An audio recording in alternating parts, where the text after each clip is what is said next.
বন্ধুরা, আজকে আমরা বানাবো আহুনা মাটন। আসলে এটা হয় কয়লার আঁচে, কিন্তু আমরা এটা গ্যাসেই বানাবো। কিভাবে সেটা দেখে নিই।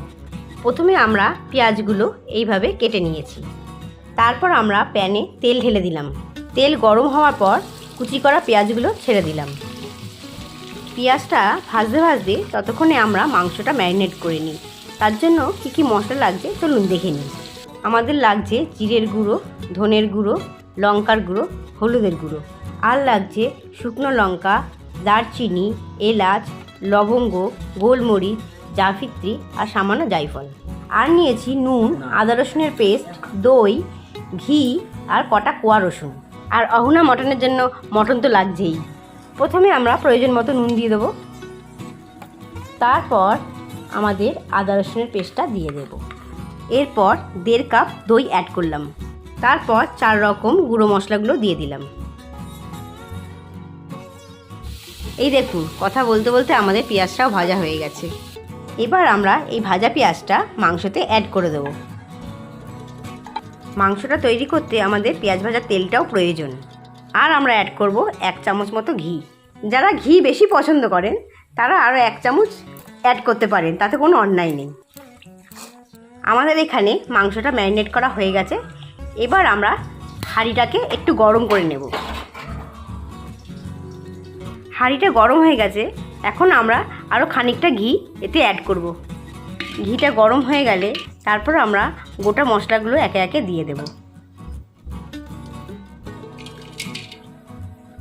তারপর আমরা ম্যারিনেট করা মাংসটা হাঁড়ির মধ্যে ঢেলে দেব। এরপর একটু হালকা নাড়িয়ে চাড়িয়ে কোয়া রসুনগুলো এতে দিয়ে দেব। চাইলে এখানে আপনারা গোটা রসুনও দিতে পারেন। হাঁড়ির মুখটা বন্ধ করতে আটা দিয়ে এইভাবে হাঁড়ির মধ্যে চারিদিকে লাগিয়ে নিতে হবে।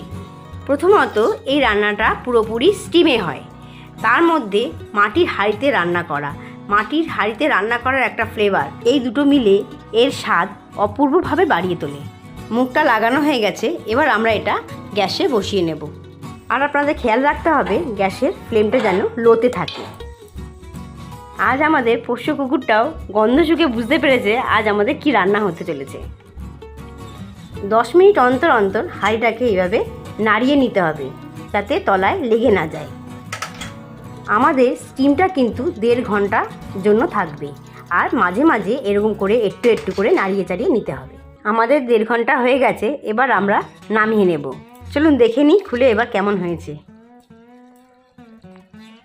সত্যি দারুণ স্মেল বেরিয়েছে আর এর কালারটাও অসাধারণ। আপনারা খুব সহজেই এটা বাড়িতে বানিয়ে নিতে পারবেন। চলুন এবার আমরা গরম গরম পরিবেশন করি।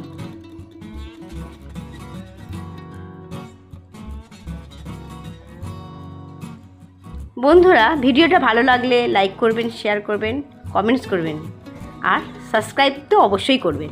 আপনারা কমেন্টস করে নেক্সট কোন রেসিপি দেখতে চান সেটাও জানাতে পারেন। আমি অবশ্যই নিয়ে আসবো পরবর্তী ভিডিওতে।